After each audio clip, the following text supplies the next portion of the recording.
সম্মানিত উপস্থিতি, সময় অত্যন্ত সংক্ষেপ। আজকে আমরা বদর দিবস উপলক্ষে বদর দিবস আলোচনা সভায় উপস্থিত হয়েছি। আমি বদর দিবসের অনেক ইতিহাস থেকে অনেক কিছু আমরা শিক্ষা পাই। আমি দুইটা বিষয় আপনাদের সামনে উপস্থাপন করতে চাই।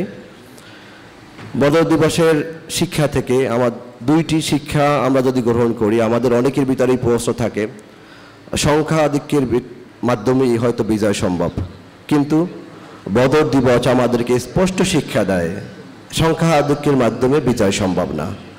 কারণ বদরের ময়দানে সেখানে মুসলমানরা মাত্র 313 জন উপস্থিত ছিলেন, পক্ষান্তরে কাফেরদের সংখ্যা ছিল 1000।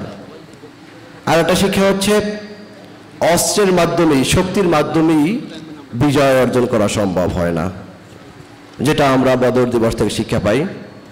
সেখানে মুসলমানদের হাতে অস্ত্র তো ছিলই না, খেজুরের ডাঁটা দিয়ে তারা যুদ্ধ করেছেন।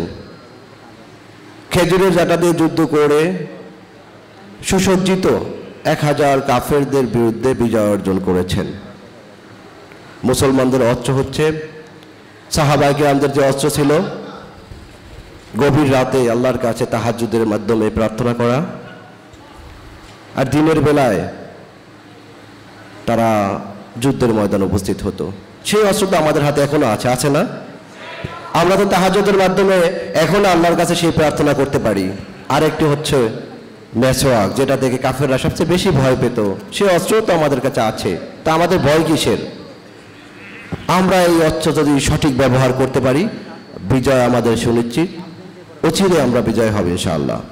আর আল্লাহ পাক রব্বুল আলামিনের ঘোষণা অনুযায়ী মাহে রমজানে নফলকে ফরজের সমান সব দেওয়া হয়, আর ফরজকে 70 গুণ বাড়িয়ে দেওয়া হয়। একটা ফরজ আদায় করলে 70টা ফরজ আদায় করার সব আমরা পাই। আর একটা নেক কাজ করলে 10 গুণ থেকে 700 গুণ পর্যন্ত বৃদ্ধি করা হয়। আমরা জানি এবং আমরা জেনে শুনেই সংগঠন করি। আমাদের এই সংগঠন করা, আমাদের আন্দোলন সংগ্রাম যা কিছুই করি না কেন, এটা আমাদের ইবাদত। আমরা জানি এবং পীর সাহেব রহমাতুল্লাহ আলাইহি বারবার বলেছেন, আমরা আন্দোলন সংগ্রাম যেটাই করি এটা ইবাদত। ইবাদতকে যেমন আমরা গুরুত্ব দেই, ঠিক আমরা এই সংগঠনের কাজ করি সেটা ইবাদত হিসাবেই করি। তো আল্লাহ রাব্বুল আলামিনের ঘোষণা অনুযায়ী একটা ইবাদত করলে, একটা ন্যাক কাজ করলে, সেই ন্যাক কাজের সওয়াব 10 গুণ থেকে 700 গুণ পর্যন্ত বেরিয়ে দেওয়া হয়।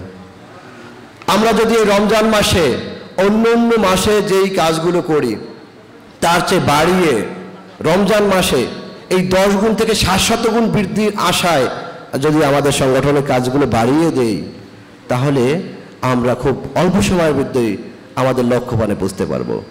পীর চরমনাইয়ের ঘোষণা এবং ইসলাম আন্দোলনের ঘোষণা আপনারা জানেন। এই শিক্ষানীতি নিয়ে আমরা মাঠে ময়দানে কাজ করছি। পীর চরমনাইয়ের গত মহাসমাবেশেও কর্মসূচি দিয়েছেন এবং আমাদের প্রচারপত্র বিলি হচ্ছে। আমরা যদি অন্য মাসে একটা প্রচারপত্র বিলের মাধ্যমে যে সব পাবো, তার 10 গুণ সব যদি এখন পাই, সেটা 10 গুণ থেকে যদি 700 গুণ পর্যন্ত বৃদ্ধি পায়, তাহলে কেন আমরা এই কাজগুলো বেশি বেশি করব না? আমরা দায়িত্বশীল, যেই সময়টুকু আমাদের হাতে রয়েছেন আমরা এটাকে পিক আওয়ার মনে করে আমরা এই সময়ে আমাদের এই কাজগুলোকে, বাকি সমাজগুলো রয়েছেন, আমরা আগামী 11 মাসের রেজাল্টটা যাতে এই 10 মাস থেকে নিতে পারি, সেই জন্য এই কেন্দ্রের নির্দেশিত কাজগুলো সঠিকভাবে আঞ্জাম দেওয়ার মাধ্যমে আমরা যাতে লক্ষ্যমানে বুঝতে পারি, সেই আহ্বান জানিয়ে সবাইকে ইসলামী শাসনতন্ত্র ছাত্র আন্দোলনের পক্ষ থেকে মোবারকবাদ জানিয়ে আমার বক্তব্য শেষ করছি। ও আখির দাওয়ানা আলহামদুলিল্লাহি রাব্বিল আলামিন।